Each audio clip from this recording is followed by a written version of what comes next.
Soon, however, Roosevelt began to have second thoughts. A canal in Panama, some engineers told him, could be built faster.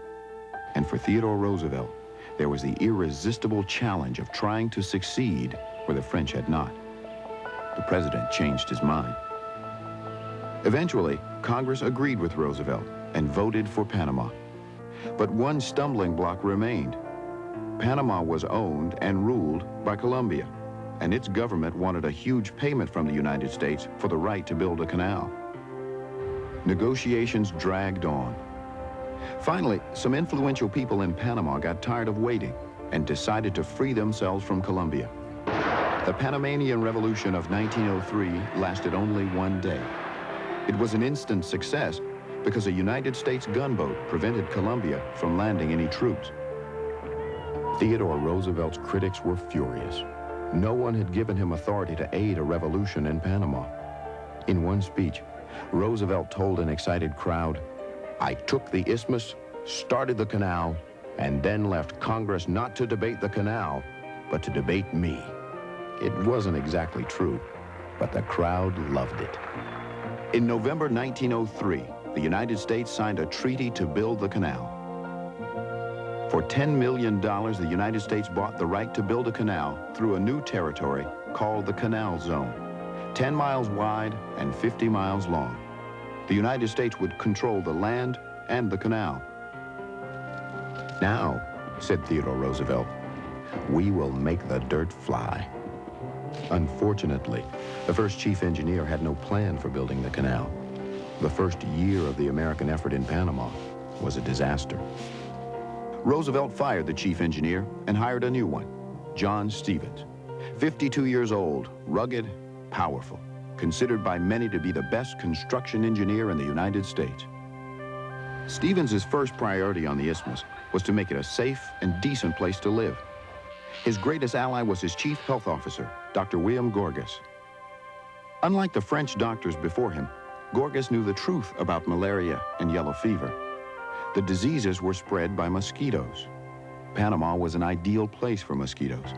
The deadly insects bred in standing fresh water near every house, every office, along the entire line of the canal.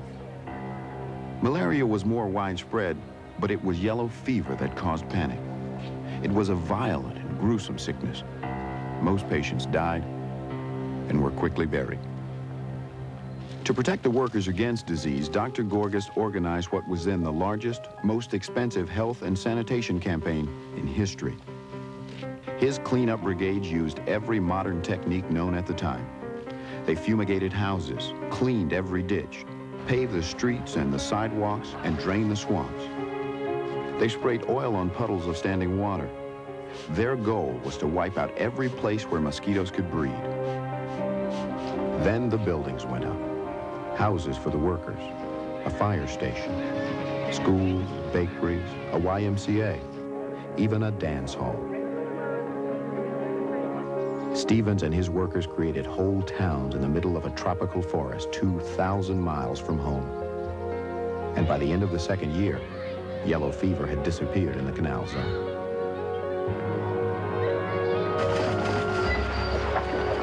Once the real digging started, John Stevens saw why the French had failed. This location was simply too mountainous to dig all the way down to sea level. Stevens told President Roosevelt about his plan for a lock and lake canal. From the ocean, a ship could be lifted to the level of an artificial lake. Watertight chambers, called locks, would fill with lake water and raise the ship. On the other side of the isthmus, the ship could be lowered in the same way. It was a simple, brilliant design. There were no pumps in the whole system. Water and gravity did all the work. Theodore Roosevelt approved the plan. Now most of the serious digging was concentrated here. The canal would follow a 9-mile path straight through the heart of these mountains. It was called the Culebra Cut, and it was the engineering marvel of its time. The real problem wasn't digging. It was how to get rid of the earth and rock. Stevens designed a complex network of trains that never stopped running. Some days there were more than 60 steam shovels in the cut, filling the train's cars. Much of the earth and rock went to build the world's largest earthen dam at Gatun. Once the Chagres River basin behind the dam filled with water, it would create a huge artificial lake. It seemed as though every part of the canal was the biggest, grandest thing ever made. After 2 years of work, Theodore Roosevelt came to Panama. It was the first time any United States president had ever left the country while in office, and Roosevelt couldn't have been happier about it. Never mind that it was the middle of the rainy season. Roosevelt toured the entire 50-mile path of the canal in just 3 days, much of it on foot. He talked to all kinds of workers, the engineers and the diggers. He ate with them, and he never stopped asking questions about the canal. At the controls of a steam shovel, the president told the workers, "You are doing the biggest thing of the kind that has ever been done, and I wanted to see how you were doing it." After Theodore Roosevelt's visit, it seemed only a matter of time before the canal was finished.